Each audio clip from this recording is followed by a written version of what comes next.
let me pull out the hot seat. The hot seat for today. Stump the preacher. Yeah. Just be gentle, Lori. I didn't do my homework. Let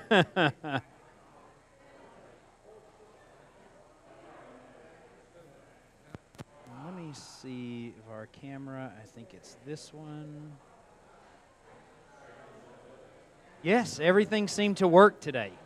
So the video worked, the sound seemed to work, at least as far as I can tell. I'll find out later, but I tested it before and everything seemed to be in order. God help us if it wasn't.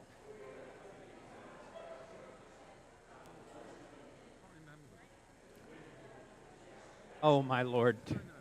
Forever. Forever. Yep, over a year.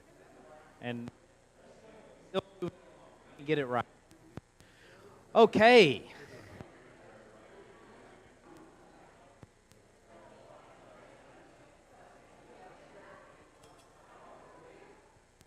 Are you guys ready? Marilyn says, I'm ready. You are here on time. You literally listened to every instruction. You brought your cake. Everything's amazing.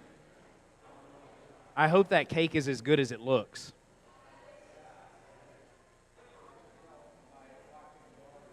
Yeah, just everyone reverently. You should have seen everyone standing around staring at it before the service began.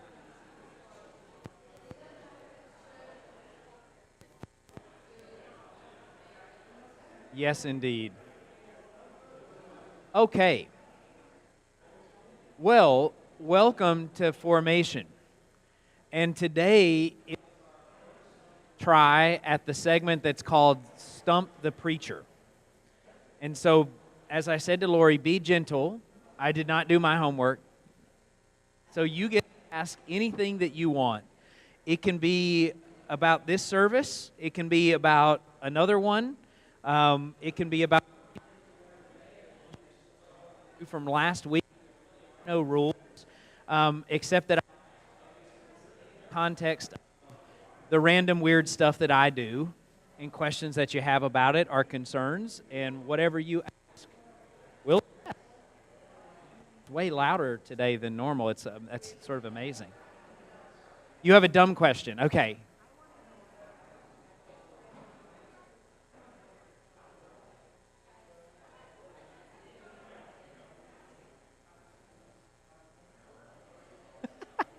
That's a great question. So why do we have, the question is, why do Protestant priests, particularly Episcopalian, largely wear this, and why do we wear the full Anglican collar instead of the Roman, which is the little tab? So I don't know the right answer to that question, but I'll tell you the one that gets sort of passed around from clergy to clergy, all right? And it is that part of being a Protestant is that we protest. And one of the ways we protest is by making sure that we address who we are. So the original outfit that an Anglican priest would have worn would have been a cassock, and it would have been black. And it would have been all the way up to the top. We actually did not have black shirts when this was designed. We had things that were called a rabat, which is like a vest top of the regular human clothes that the rest of people wear. You would have seen visible would have been the same thing that looks like a Roman collar, because the black collar of that cassock comes all the way up. But for Anglicans, it stops just short of the tab. It's quite elegant. So you see this white ring around, but then just the square in the middle. So over time, what happened is, because we were wearing a rabat, this collar was all the way round. And then they started saying, well, it's just a little weird for priests to wear that anymore, because that used to be, a cassock used to be what's called street clothes for a priest. If you can believe it, that's what we were meant to wear when we went grocery shopping, right? So over time, they started making these things more and more accessible, and they created real street clothes, which are these beautiful poly blend, non-breathing shirts that we all wear, but we kept the collar, right? And so the collar is full round, and that's what we wear. It's, they're nothing really fancy. They're acetate. It's plastic. They're quite uncomfortable. But you get used to them just like a tie. So that's part of the answer. The other part of the answer is it's historical, all right? And so what originally would have been the collar that a priest would have worn would have been linen, sort of like the fair linen. And you may have seen pictures of Anglican priests from time to time. They have this collar. They look very regal. And hanging right down are two little white bands that sort of stick out. All right? That's what a real collar looks like. I have never worn one. But the reason it looks that way is because the original collar would have been tied around their necks and pulled down, and the excess cloth would have stood right there on their chest. Now, we create all sorts of reasons for that. Today, you really can't even buy those collars anymore, but you can buy the bands, so those little pieces that stick down.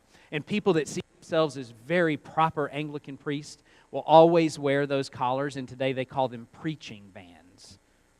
All these things mean everything and nothing. Right?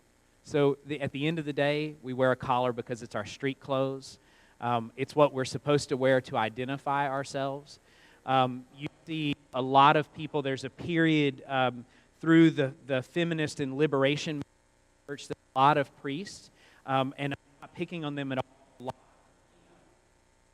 wearing their collars. Right? And there's a form of protest as well, is they say, we are people, we worked really hard to get where we are, and we don't need to prove that to anybody. And that's my view of it. It's much more complicated and nuanced than that. But anyway, a lot of people choose not to wear their collars. A lot of men choose not to wear their collars today in the modern era. I choose to wear mine, which is why pretty much any time you come into the office, even if it's on my day off, even if it's Saturday, I will be in a black shirt with a white collar. And for me, that's because it is uncomfortable and because it is strange and because I want people to know that I am who I am, and that is an unusual thing in a modern world, and yet I exist in the midst of them. So.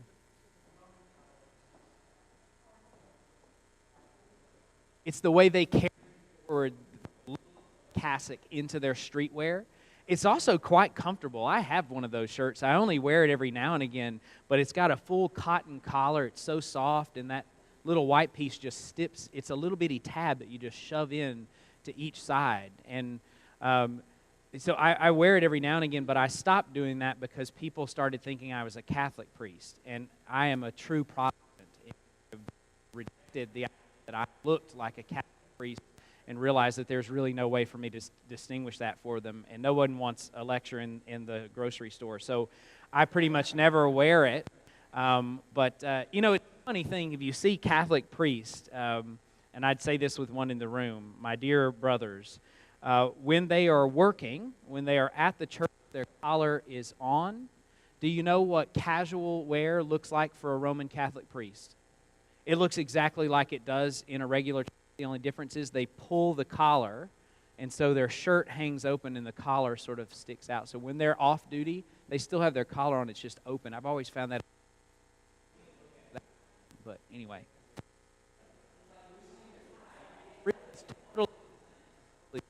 Yeah. All right.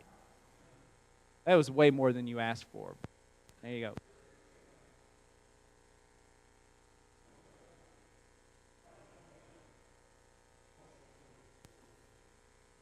Mm.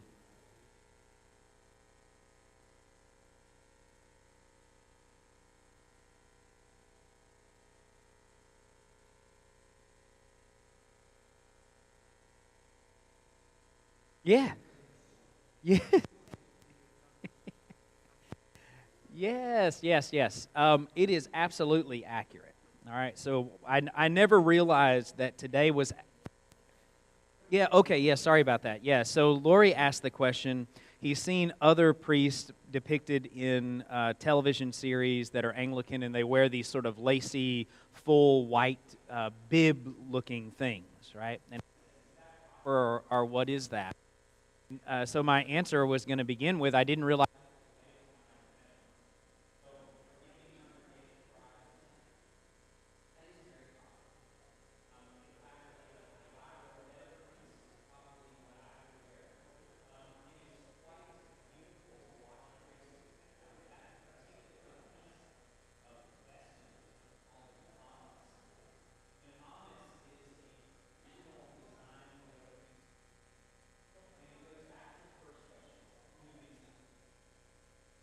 But if a priest was always wearing a cassock, right, they need to wear an item that is about communion. It's actually improper to wear only a cassock and surplice. So you've seen the black robe, and we put the big white billowy thing on top of it. That is not a Eucharistic garment. That is street clothing. It's called choir dress. Is designed to give you the coverage that you need, the proper vestment for Eucharist. And when the most bizarre thing, it's this big white piece of cloth, and it's sort of folded back, and it has this long, long string. And people put it on their head, and it hangs down on the side just like a hoodie, right? And then they run that cord around themselves, and there's a certain number of ways you tie it, and seen people do it properly. Ask Phyllis. She knows. There are certain prayers you pray as you get it all tied on. It makes this beautiful cover over your shoulders, and you roll it back over your head so that it's not covering. What it does is creates this big, what's called a cowl collar, a rolled collar. And you can see it sort of right above the chasuble. Right? So it's a very proper. Priests wear. Deacons don't wear that. And it's meant to be worn only for communion. I have, instead of an amice, what's called an alb. And albs are perfectly modern creations for priests, and they're more than anything else a time-saving measure. Meant to be anything else we wear. And look, I've seen my hood just hanging out above the chasuble, and you see I kind of roll it really cleanly so it just sits there. It's all just a time-saving measure. So, you know, one day you can have a priest really so beautiful. Anyone put one on that isn't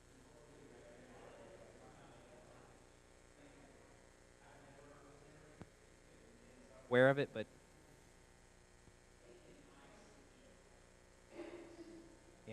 yeah, great question. Another strange church thing.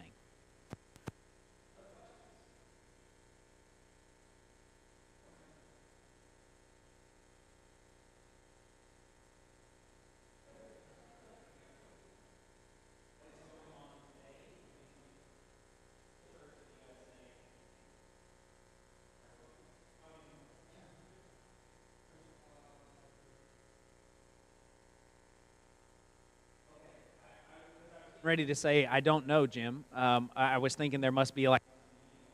So the question is, what's happening today between the Anglican Church of North America and the Episcopal Church of the United States? So has everyone heard?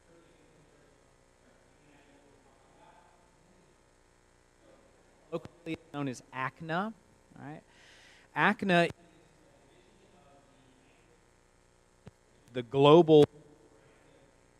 We are part of the Anglican Communion.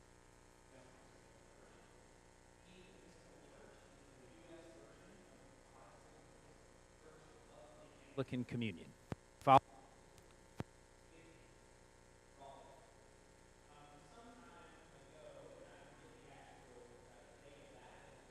In undergrad,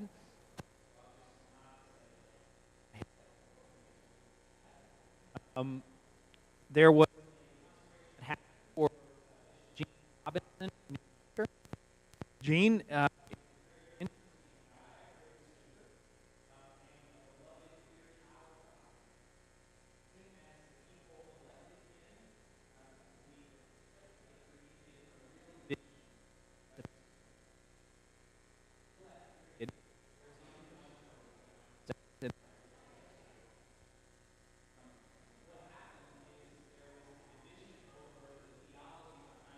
not it was appropriate for Gene to be a bishop because he was, at the time, a married man. Of course, that's a decision that's made by the people of the diocese, and it happens on a diocese-by-diocese basis. It wasn't actually until the Episcopal Church made its view on that subject very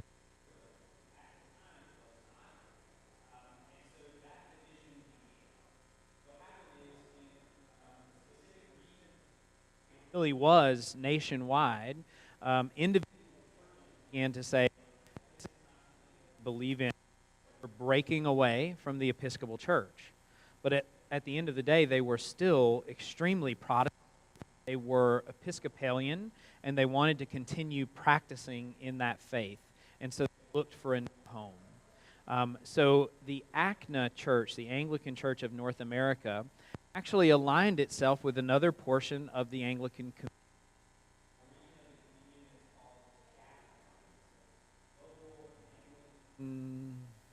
Something. So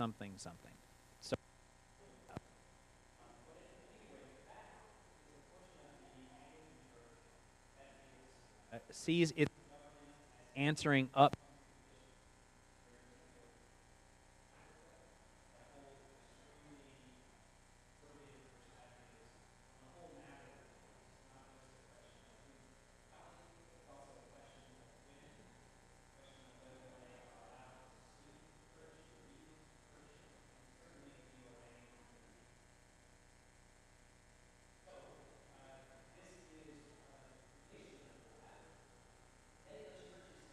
This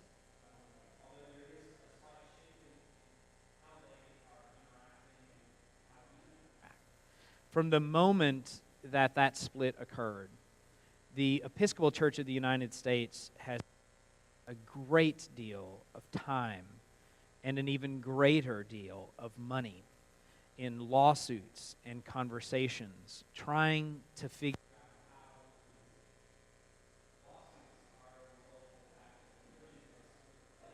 said that one of the things almost universally is that this is our church, and we're taking our church, and we're taking our resources, and we're taking everything. Right? Here's the problem. The Episcopal Church is just that. The word literally means the bishop's church.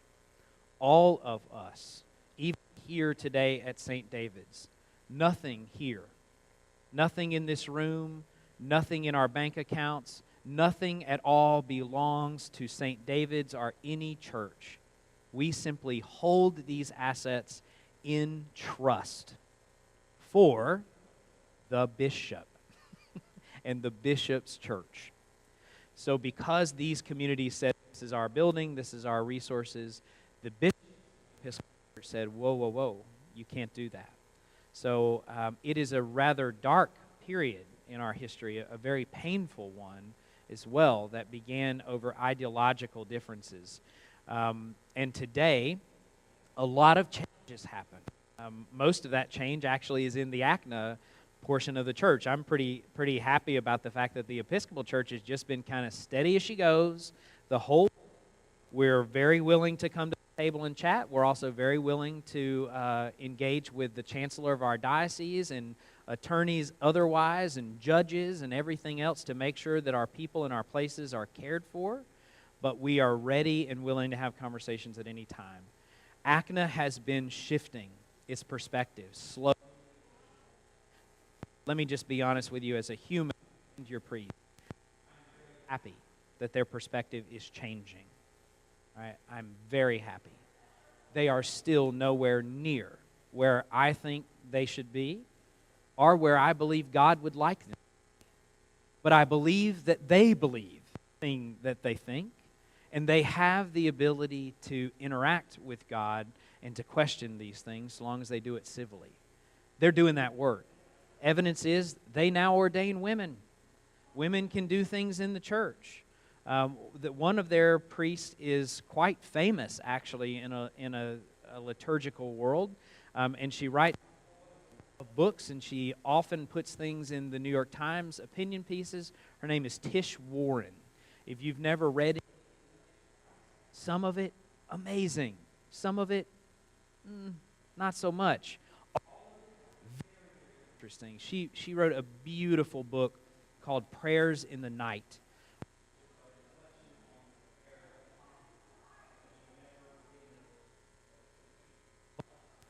Tish, just like many other women that are now ordained to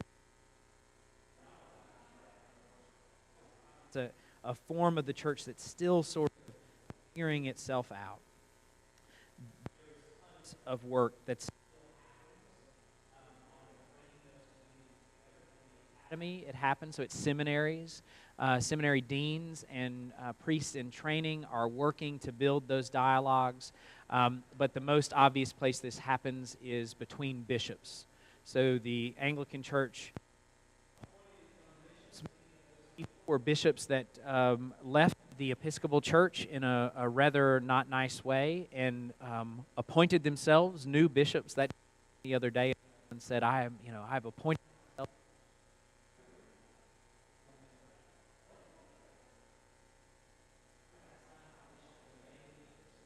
We all are part of it.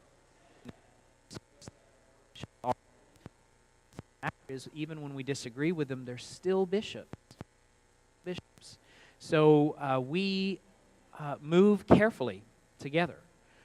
But of course, most of the church that's aligned with the Anglican Church of North America are extremely impoverished. And all I'll say about that is to say, boy, I wish we had that much energy to address poverty than we do to address and queer people. But steps being made. That's a super long-winded answer. I'm sorry for it, but that's where they are. But there is no official move other than the way that we interact already. What is interesting, I'll is to say,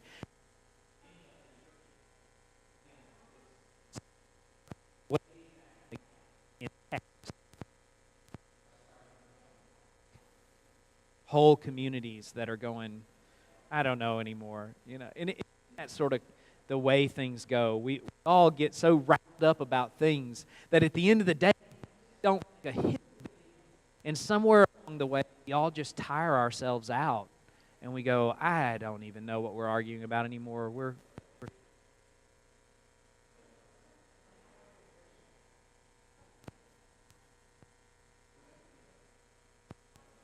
well, is that over? I think so. I'm pretty much certain it's over. It didn't end long ago.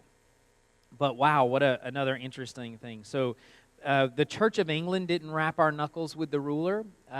The Anglican community. So the head of the Anglican Communion is the Archbishop of Canterbury. There's a whole bunch of stuff about empire to deal with there. We don't have that kind of time. But what I will say is it must be unbelievable and a very gilded prison to be the Archbishop of Canterbury. We are a global communion.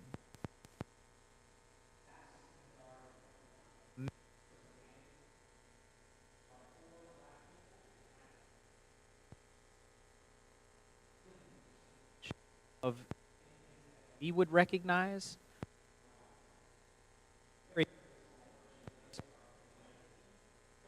from here. Here's the really ugly underbelly of the church.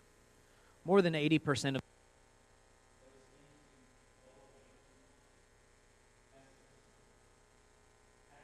a handful of parishes on top of that, really, really wealthy places that still enjoy sanctuaries that were gifted to them by the King of England before this country even existed.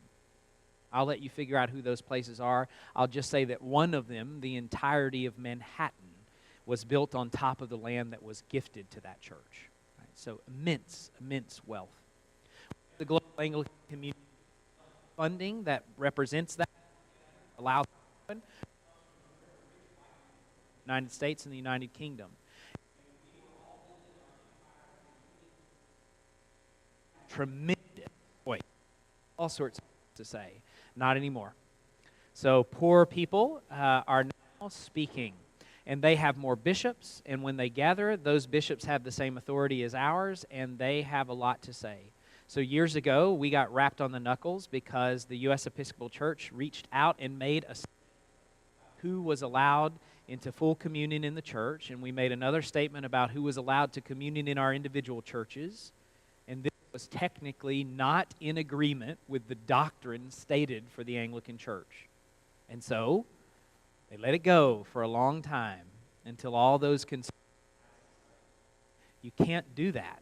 We're part of a church. And they had the power and the votes to say you have to essentially censor the U.S. Episcopal Church, which they did. And for a period of time, our bishops were not allowed to participate in voice our vote in Anglican gatherings.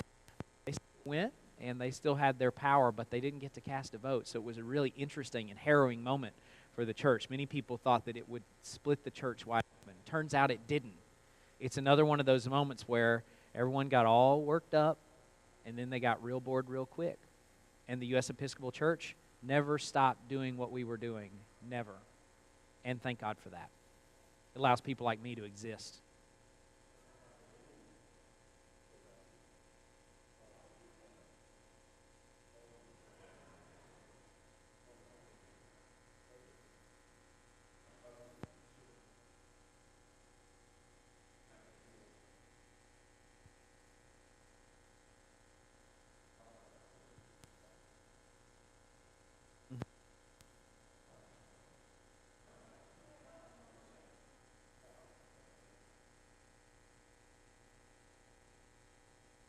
Oh, yeah. Sure it is. Sure it is. So you're talking about what's happened in Australia, and that is a great example of a place where the conservative version of Anglicanism is actually winning. As a country and as a former colony, very conservative views that they hold on to, and in that place, the Anglican Church is, for practical purposes, split wide open. And in open conflict, in a community, in a country where secularism really is taking over. I mean, we're not talking about, hundreds of millions of Anglicans going, what do I... talking about much smaller rooms of people that are arguing about. These almost always come back to...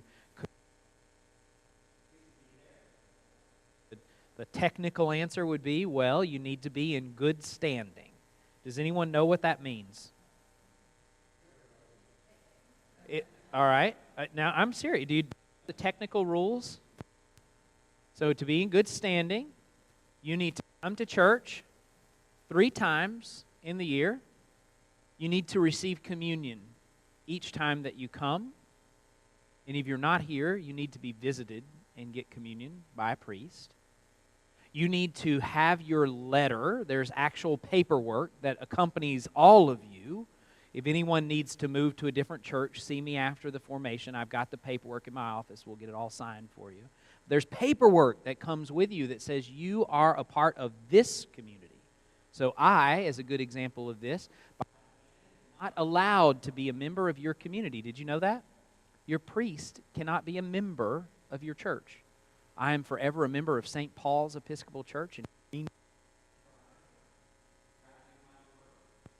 but I'm with you always. Right? So you have to be a member. Your paperwork has to be where you are, and you have to pledge. Any one of those things, standing. If you're not in good standing,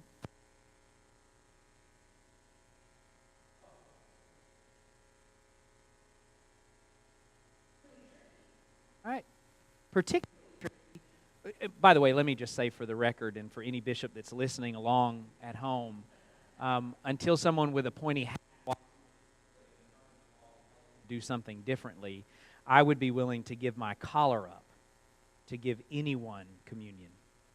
Doesn't even matter if you've never had it before, never been to a church, don't know what it is.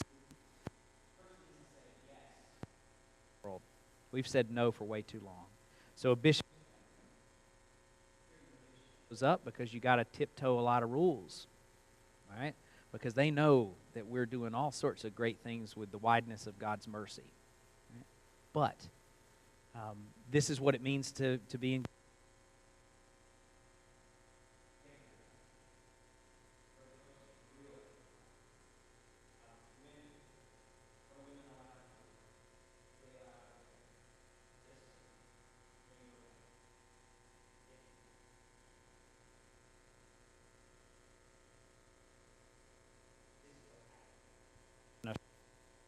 What's the root cause of that? Who knows? It's tied up in empire. It's tied up in colonialism. It's tied up in machismo and this idea of masculinity and who God speaks through. And that's the fault of a lot of people, including the fact that we spend so much time making sure that everyone knows that God is a man. All right? That's just what I'm telling you as a human being.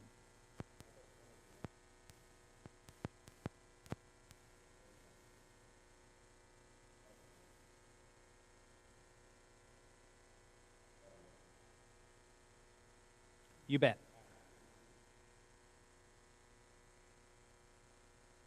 Correct. Correct. So you're original marriage right. And that when I say they're talking about women, this is certainly wrapped up into it. And look, least we cast a stone in the glass house, my friend. Have you ever looked at the prayer book for our ritual for marriage? Have you ever read that ritual? It opens with, "Dearly beloved, we are gathered here," blah, blah, blah. You've seen it in all the movies. And buried in the middle of that paragraph is, "to bless this marriage for the procreation of children."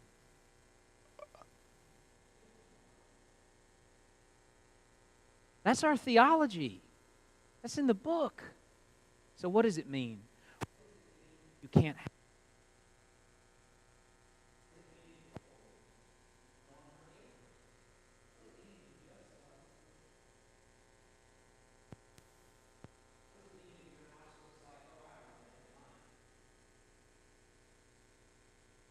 Right? So that's all part of it. And that concept of obeying is also biblically grounded, albeit out of context, for us to obey and what that subjugation looks like. And human beings are human beings, and we're going to human. And we like to be in power. And you know what? Men have had a lot of power for a long time. So we made sure that that was very clear. The church has been about the business of undoing that for quite some time. In some places, that endeavor has been more successful. In others, not yet. That's the key word. Not yet. It will happen. What I will do is point to history for you. Everywhere, across the world, across denominations, everywhere that the church with a capital C put its big foot down and said, "This shall be," every time they've done that, the people have revolted. And the people's revolt is the cry of justice that God always hears. The church can be wrong, has been wrong many times, and is absolutely wrong there. I can't, as a myself, to say those words. Can't do it. Won't do it. 1 second.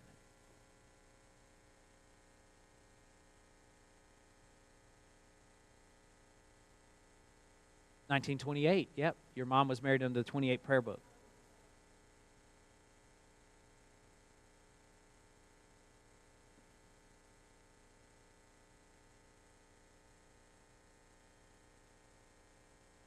Yeah.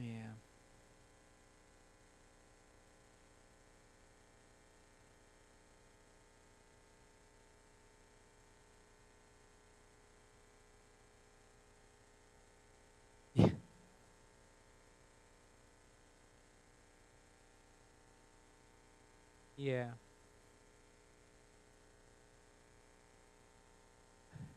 Yeah. Yeah. Yeah.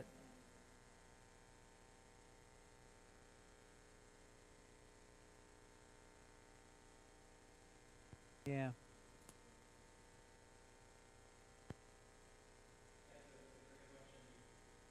About the theology behind the marriage rite that your parents had, which was under the 1928 prayer book. If you wonder the theology of the 1928 prayer book, it's still in our current prayer book. It's called Rite 1. That was the 1928 prayer book. All right. So all that theology still exists today. And what you're talking about is the fact that because of the words that were said and because of the faith of your mother, she felt that and to take that stance in the marriage, and your word later in her life, the trauma is the word I would use, that she experienced of that led to her own exhaustion and probably her own frustration with the church. Of course not. Yeah. Your dad wasn't a it felt like she couldn't say no, and that's that's the different time. I would invite us to just sit with that. Not a different time, a different theology. That time still exists. There are people that are less good than your dad that use things like that as weapons to yield power. And let's not be confused. That's what it's about. Power. It's manipulation. Another human being exerts influence over someone else that's not empowered to stand up for themselves. Domination. It's no wonder that that's in our theology, because that paragraph being written, it was being pulled from a much, much older one in the 1500s. That language moved forward, and that prayer book was written at the time of empire expansion. The church is a human institution. When we decide that we're going to do something, and we build theology around it. Right? When the Anglican Church was saying, we are expanding, we are taking over whole continents, and we are correct, God is with us. Well, we created liturgies and theologies that said that dominion was correct, and that didn't stop on a battlefield, it went into the bedroom. And we kept saying it over and over and over again. So, not a different time, still this time. We're still, and that doesn't make it evil. There wasn't negligence per se built into that. There was just human built into it.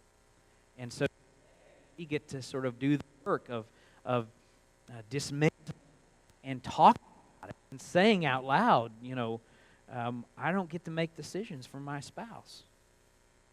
That begins even at my home, right?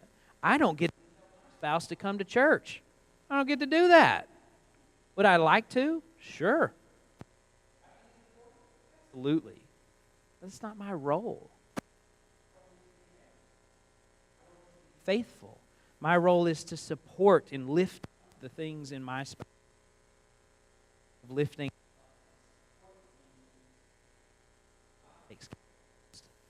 So there's work for us in I think you had a question. That's okay.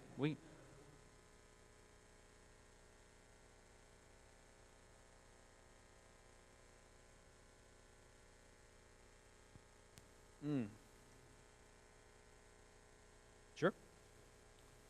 Yeah, lots of people still live in that system where in a heterosexual marriage, the man has authority and makes decisions for the whole. And I mean, it still happens even here. I'm not pointing at anyone, but I'm going to just guess that it happens in St. David's too. Well, it happens because the man likes it, and it happens because other members of relationships like that do not feel empowered to stop it. And that's not about them failing. That's about the system failing. That's about us failing. To break apart that theology and do the hard work of building God's kingdom right here in front of you. To confront theologies like that. Wait a minute. That you say this, right? Because this is not just about marriage. It's not just about women. It's about communion. It's about confirmation, right? Can children decide if they want to be confirmed? Well, the prayer book says they can. So until someone changes it, children will always have the right to tell me no. You've heard me say it around the office. No is a perfectly reasonable answer. You can always say no. The other thing you probably heard me say when we talk about sacrament, right? Like who's allowed to do something or not. Very cheeky of me, but okay, well, that's fine. Tell me what other sacraments I should deny and to whom. You tell me which ones and which people, and we're off to the races. All right? Communion's going to take a lot longer because I need to check in with you, but you know, this is all a left-handed way of saying, is it our job to decide who God loves and welcomes? It sure's not my job. Maybe your job, but it's not my job.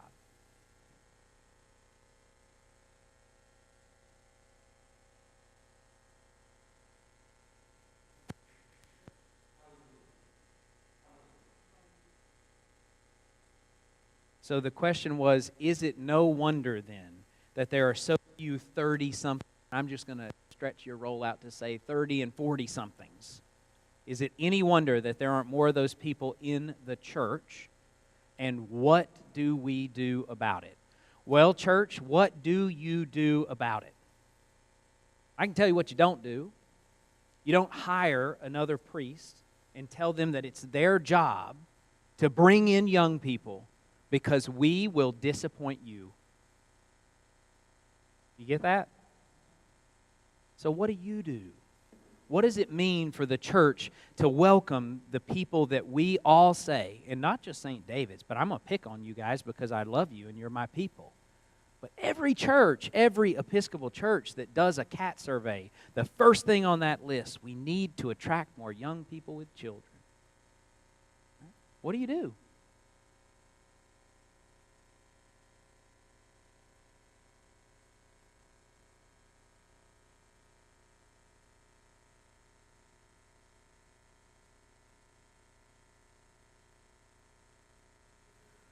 Yeah. Yeah.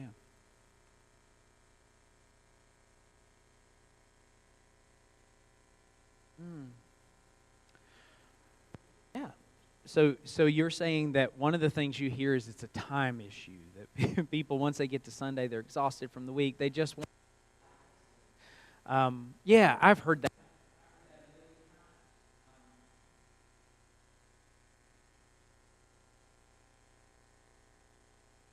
Well, so here's the thing that I'll say, because part of my job is to lovingly push back.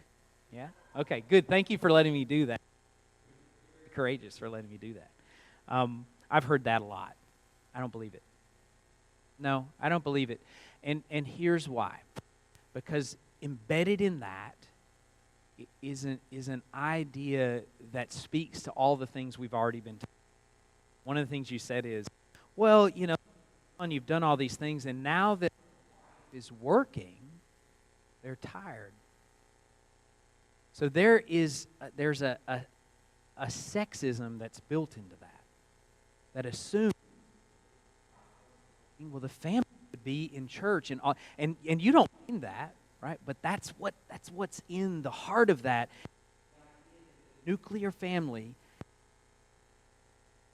Much that went with it was all the reverence and respect that the wife would have held up before. So that's part of it. That's part of it. The other thing that you said that I hear over and over again across is, well, they just go home because they're tired and it's peaceful, it's restful. Ooh, why isn't church why isn't church a place and be here? I mean, the whole idea is that you bring the burdens you carry all week long, and leave them up here, and you have someone like me remind you that you're good enough, you're forgiven, you're ready to go, give you a little snack for the road, get on out of here, you've had church. That these people are telling us that it's not. So the question is, what do we do about that? What do we do about that? Hang on a second.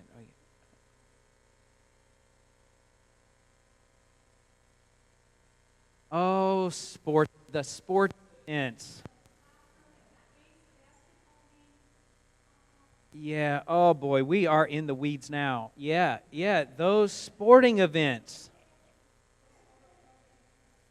I'm with you. Those sporting events, boy, they just really are the death knell of the church.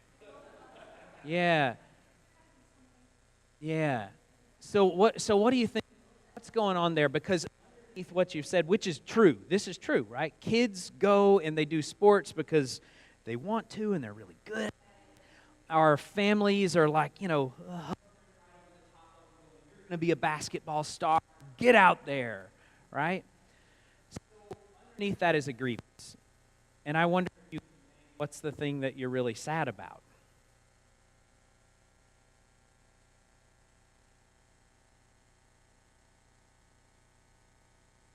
Okay, so you're sad because those people are the image, and they're there, but they're not.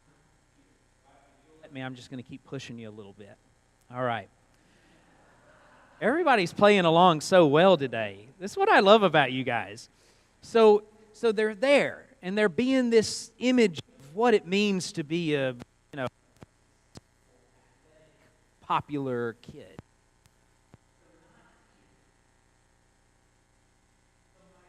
That this has something to do with their absence. Do you think that we're not offering the right things to them, or why don't they want to?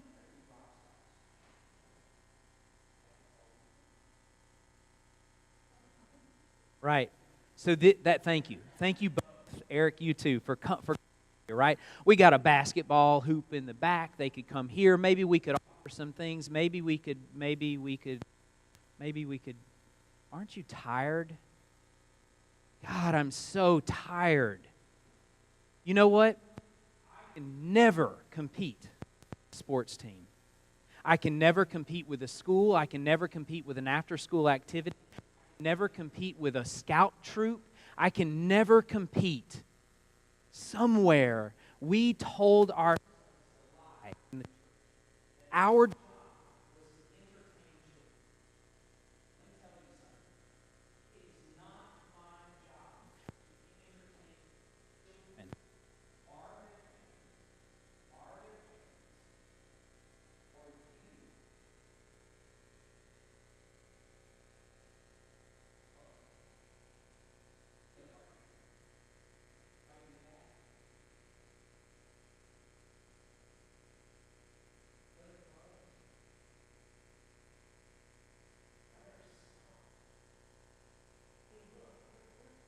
going to get cameras functioning, guys. I don't have a t-shirt printing press in the back. State-of-the-art coffee press. I don't have any of the stuff that they have, and I don't need it. I have believed for a very long time, and this is just me. Right, you guys, this stumped the preacher. You pushed me, all right? It's your fault.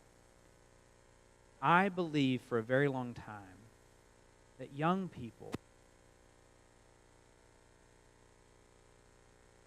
they think we're full of it, but because they know we are full of it, they know we are. They don't think we are. Right? Why? So I have a thought about that too. I know that shocks you. Today, people that are my age and younger are statistically the most history of the world. Every single thing that we see, everything we put in our mouth, sold to us. It happens to you. You're sitting at home and you're watching something on TV or you're having a conversation, then you pick up your phone, and suddenly that device tells you the same. Not only does it do that, but it goes, here are 50 for you to get this. Now, for some of us that are weaker of spirit, like me, you end up buying those things. And they show up, and then you go, why do I have this? Right? for people that are younger than me, and I'm not old, but for people younger than me, they see that, and they toss the thing down, and they go,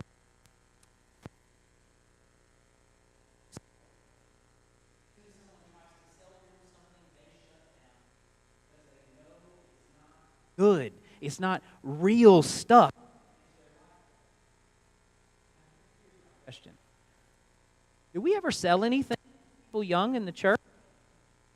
What does it look like for the church?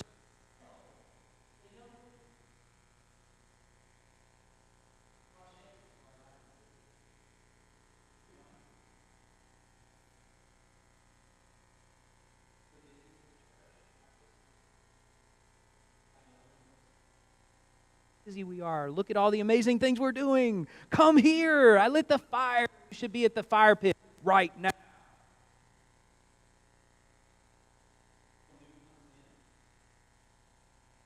Like a bunch of people. Tell me your whole life story. Why are you here? Stay here. Don't ever leave us, please. Right? I'm not the only one pouncing on them, right? And then you stand in the corner and you say over and over again their names. Remember it the next time they show up. And you try to memorize their life story and how they showed up here. Be connected. So the next time you're ready. I know you. You are home. Young people know that. So what's authentic connection look like? I don't know. I don't have that one. But I bet they know it when they see it. And I bet it has something to do with who we are and not who we say we are. It has something to do with what we don't do. Most of the time, people in that demographic are you for all the things that you aren't doing, opposed to the things you are saying. And that's a real stumbling block for the church. We say a lot of stuff. This is part of why we're on this experiment with liturgy as well, right? To just play with language and go, what does this sound like? What's it saying?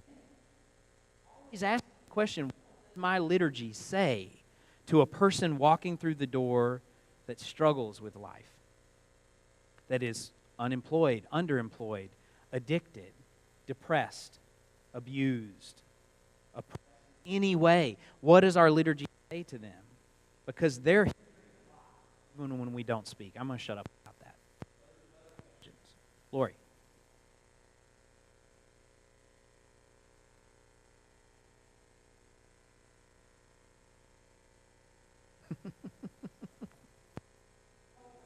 Lori. Why? So Lori's question was, why are these people that we struggle so hard to get into the building, why are they so eager to come to the church to be married, to have their child baptized, to have a burial? Why do they come for that? I don't know. What do you reckon? Covering the bases, and they want to make their parents happy. Could be. Anybody else? Something about it's really important. They want to be part of a group. Maybe. Need for ceremony. Yeah. That's my guess. Right? As human beings, one of the things that we seek is to make every moment memorable. Right? The church is really good. We built a lot of things that we call it ritual. I'm very oriented. For those of you that came to that, did you put a sticker on the and really pushed you into a corner where you had to figure out who you were? Right? Every time something happens, I need a ritual. One of the things that is very clear in sociological data about people of drawn to antiquity. Right? So many times we imagine that we need like this super contemporary thing, or we need these offerings, those like, we've got A or something like that. Maybe that works for some people. I love that. I love jasmine. But most people in that bracket, what they want is something authentic and deep. And when they come to rituals, in time. And when you think that gets shifted in the life of the church, some of the things that has never been changed.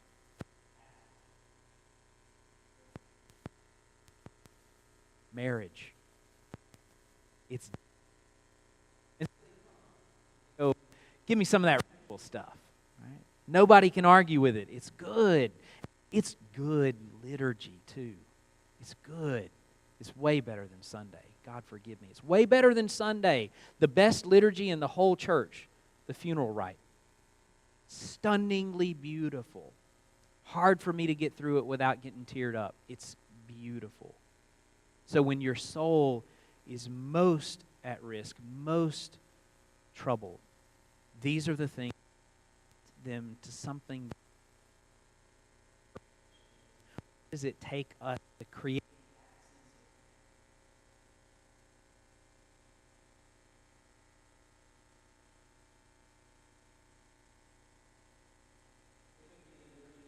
And that comes from the top. Liturgy didn't change because I'm not an advocate for that. My question is, what changes within the community practicing the faith? Because your faith can be deep and meaningful and filled with ritual and fully connecting to the community. And at least so far, those conversations, it seems to always have something to do with how the liturgy shapes our life.